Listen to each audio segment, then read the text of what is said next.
আসসালামু আলাইকুম। আমাদের শামীম সাহেব কাজ করতেছেন, খুবই ভালো একটি কাজ। গাছ লাগাচ্ছেন, গাছের গোড়া মাটি দিচ্ছেন। খুবই ছোট্ট গাছ, জাম্বুরা গাছ। তো আমরা ইতিমধ্যে অনেকগুলো গাছ লাগিয়েছি। একটি গাছ সর্বশেষ, একটি অবশিষ্ট গাছ আছে। এটা হচ্ছে এই গাছটা, একটু দেখান সাহেব। হ্যাঁ, এই যে হচ্ছে গাছ। এটা কি গাছ? জাম্বুরা গাছ। জাম্বুরা গাছটা ওইদিকে হচ্ছে লাগাবে। আমরা একটু দেখি কোথায় উনি লাগায়। উনি গাছটি লাগাবে হচ্ছে এই যে এদিকে।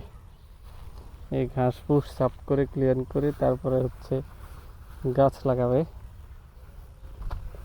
তো যেহেতু বর্ষা সিজন চলে আসতেছে, আপনারাও সবাই নিজ নিজ এলাকাতে আপনারা গাছ লাগানো শুরু করতে পারেন। এবং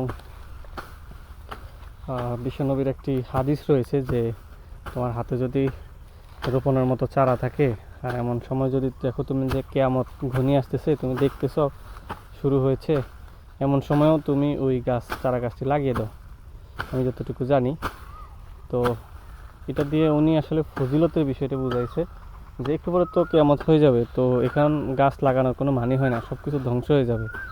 কিন্তু তিনি এটার ফজিলত বোঝানোর জন্য তিনি বলেছেন যে তুমি ওই সময়েও গাছটি লাগিয়ে দাও।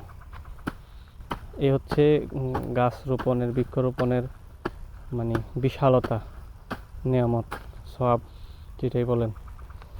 তো একটি জায়গাকে পরিষ্কার করে এখন এই চারা গাছটি রোপণ করা হবে। চারা হচ্ছে জাম্বুরা গাছের চারা, খুবই ছোট চারা। এই গাছটি একদিন অনেক বড় হবে ইনশাল্লাহ, এবং অনেক ফল দিবে আমরা আশা করি।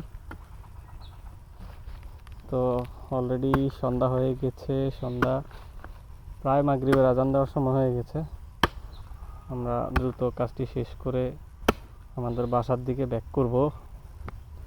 ইতিমধ্যে আমরা অনেকগুলো গাছ লাগিয়েছি, আপনাদেরকে সেগুলিও দেখাবো। এখানে অনেক চন, এই চনের গোড়াগুলো তুলে পরিষ্কার করে মাটিকে ভালোভাবে জোড় করে তারপরে গাছ লাগানো হবে। এবং আমরা আশা রাখি ইনশাল্লাহ এই গাছটি ভবিষ্যতে অনেক ভালো ফলন দিবে, আমাদেরকে অনেক ভালো রিপ্লাই দিবে। আর যদি ফলন নাও দেয়, তবুও এটি পরিবেশের অক্সিজেনের ব্যবস্থা করবে এবং আমাদের জন্য অনেক নেয়ামত বয়ে নিয়ে আসবে। তো এই হচ্ছে গাছ লাগানোর জায়গা রেডি হয়ে গেছে। ওই পাশেও কিছু লেবু গাছ আছে, লেবু গাছও লেবু ধরেছে, যদিও কম, তারপরেও ধরেছে। যেহেতু লেবু আছে, এটাই আমাদের কাছে শুকরিয়া আদায় করার মতো বিষয়। তো আপনারা যখন গাছ লাগাবেন অবশ্যই সুন্দর করে জায়গাটিকে পরিষ্কার পরিচ্ছন্ন করে, ভালো করে মাটি নরম করে, সুন্দর করে বিসমিল্লাহ বলে গাছ লাগাই দেবেন। স্যার বিসমিল্লাহ বলছেন? শুনি নাই তো, জোরে কান, আবার একটু জোরে বললে ভালো হয়। বিসমিল্লাহ বিসমিল্লাহ। তো আপনারা শুনেছেন, তিনি ইতিমধ্যে দ্বিতীয়বারের মতো বিসমিল্লাহ বলেছে। তো গাছ লাগানোর পরে সুন্দর করে মাটি দিয়ে দিবেন গোড়ায়, এবং সকল আগাছাগুলো সরিয়ে দিবেন এবং পরিষ্কার মাটি ব্যবস্থা করবেন। পরিষ্কার মাটি দিয়ে গাছের গোড়ালি ঢেকে দিবেন। এখন গাছ লাগানো শেষ, তিনি গাছের গোড়ায় পানি দিবেন। পানি সংগ্রহের জন্য দিয়ে গর্ত আছে, সেখান থেকে পানি সংগ্রহ করবেন।